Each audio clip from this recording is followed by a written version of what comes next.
பரிமாறுபவர்களிடம் இன்னும் வை என்று கேட்டு வாங்கி மலை போல சோற்றை குவித்தான்.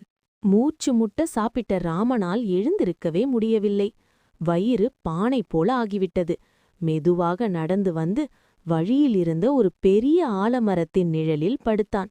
உடனே தூக்கம் கண்ணை சொக்கியது. தூக்கத்தில் ராமனுக்கு ஒரு கனவு வந்தது. வானத்திலிருந்து மழைக்கு பதிலாக லட்டுகள் கொட்டுவது போல கனவு கண்டான். ஆஹா, லட்டு மழை என்று வாயை பெரிதாக திறந்தான்.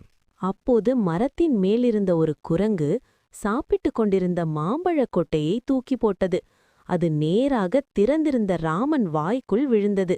ஐயோ, லட்டு இவ்வளோ கல்லு மாதிரி இருக்கே என்று அலறிக்கொண்டு ராமன் எழுந்தான்.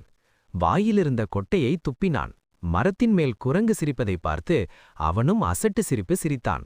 அளவுக்கு மிஞ்சினால் அமிர்தமும் நஞ்சு என்று புரிந்து கொண்டு வீட்டுக்கு நடந்தான்.